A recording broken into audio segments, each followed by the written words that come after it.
I need to raise a really delicate subject, and who knew there were even delicate subjects in piano playing, but this is one, and I think I'm just going to take the bull by the horns. So this is a conversation I have more often than I would ever have expected to have with older students, adult students, and it goes something along the lines of, I make the suggestion that a student needs to be more deliberate about their practice and slow things down in order to get the accuracy in and get the security into their playing.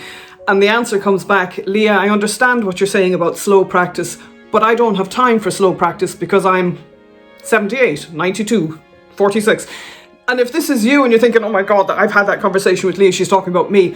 Yes, but I'm talking about you and 20 other people that I've spoken to directly about this. So I'm making this video because if I've had this conversation with that many people, there's an awful lot of you out there who are actually thinking the same thing. And of course, it doesn't just apply if you're of a certain age. If you have a recital coming up, if you have an exam coming up, if you have a lesson coming up that you don't feel prepared for, this is still very relevant to you because it's a very common way of thinking, I don't have time for slow practice. So what I want to do in this video is outline for you why this logic is flawed and why you are actually getting in your own way and stopping yourself from fulfilling your potential in piano playing by this way of thinking. So apparently there are lots of alternate universes in which we all exist in a slightly different version of ourselves. So what I want you to do is imagine two other alternate universes in which Leah exists. Okay, so there I am in these other two universes, and in both of these universes Leah has had some terrible news. She's got 6 months before this terrible virus that she's caught is going to cause her hands to drop off.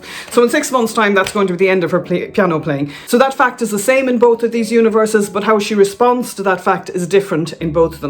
So in the first universe, she decides, oh my God, I've only got 6 months. I'm going to try and play everything I've ever wanted to play. I don't have time for slow practice. I don't have time for deliberate practice. I'm just going to play through everything fast and hopefully it'll stick. So that's what she does. She plays through all the pieces she wants to play, just playing through, repeating. She doesn't try to isolate mistakes. She doesn't slow things down. She bounces around from one piece to the next. This one isn't working out, so I'll try this one instead. And at the end of 6 months, she's got nothing to show for it because that kind of practice really doesn't produce any results. So unfortunately, at the end of 6 months, she's looking back and going, okay, that's the end of my piano playing and I've got nothing to show for it. That's tragic. But let's have a look in the other alternate universe where Leah has taken a different approach and she's decided, okay, I can't play everything I ever wanted to play. I've only got 6 months, so I'm not even going to waste time trying to figure out which pieces to play. I like this piece, I'm going to start this one. And she applies all the practice techniques that she knows to learn it. So she starts with very, very slow practice. She divides it into sections. She works each of them up very carefully with a metronome. She isolates the bits that need extra work. She takes the time to record and listen back for anything that's not working. And she's really systematic about how she goes through them. And at the end of a month, her first piece is finished and it's actually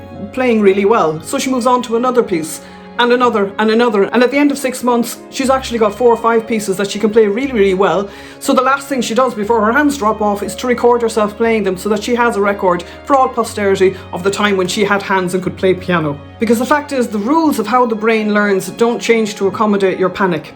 And if you're in a bit of a panic because you feel you have a deadline, and whether that's an exam or an audition or a recital or your hand's about to drop off or the Grim Reaper is on his way, it doesn't matter. Your brain learns the same way and there's no bypassing that. So you really need to try and resist the kind of thinking that is panic mode, that makes you think you just have to keep playing through something and hoping for the best. Even though it feels counterintuitive, working slowly through a piece and gradually increasing your speed and being really systematic about how you approach the learning of a piece of music means that you do actually learn things much faster than if you're just kind of scattershot, hoping for the best, keep playing through and hoping the mistakes sort themselves out. So what I'm asking you to do is to trust the process. If you learn the techniques of deliberate practice, you will learn faster. And the most fundamental of those techniques is to start really slow, slower than you ever expected to have to play, to give your brain time to understand what it is that you want it to do, to form those neural connections, to get them in place really securely so that you can build on that foundation. And then as you increase the speed, everything's in place, everything's secure and everything works